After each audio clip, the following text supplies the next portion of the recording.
ఒక ఆత్మని మనం రక్షించటం ద్వారా తప్పిపోయినటువంటి బిడ్డని తండ్రి దగ్గరికి చేర్చిన వాళ్ళం అవుతాం. తండ్రిని ఎరగక కనబడ్డవాడినల్లా తండ్రి నాన్న అమ్మ అనుకుంటా,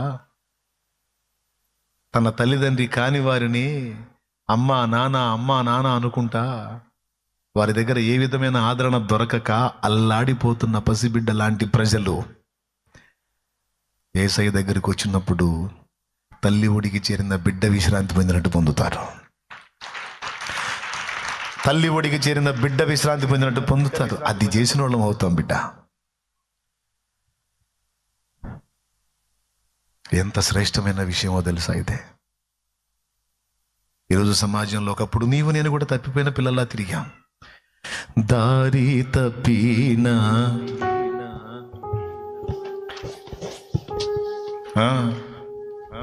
నేను దారి తప్పిన గొర్రెలా తిరిగాను. తర్వాత నా ప్రభు పరిచయం అయ్యాడు, నన్ను దర్శించాడు. ఒక తల్లి నన్ను ఆయన దగ్గర నడిపించింది.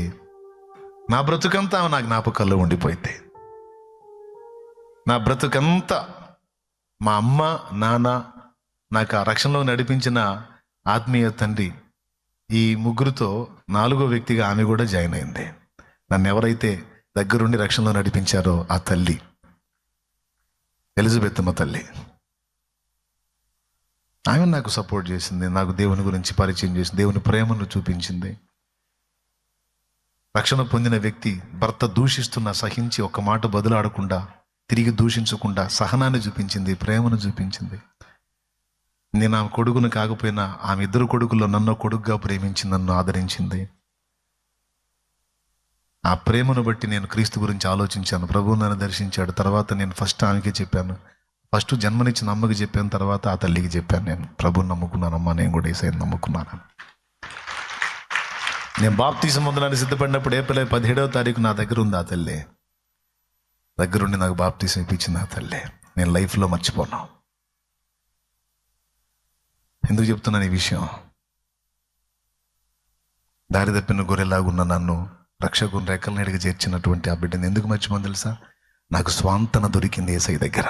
నాకు ఆదరణ దొరికింది, ఆనందం దొరికింది, మనశ్శాంతి దొరికింది, ధైర్యము లభించింది. భవిష్యత్తును కూర్చిన వేదన లేదు.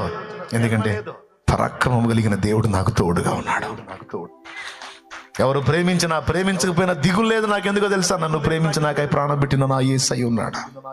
లోకమంతా నన్ను వదిలిపెట్టినా నాకు ఇబ్బంది లేదు, నా ప్రభువు ఉన్నాడు.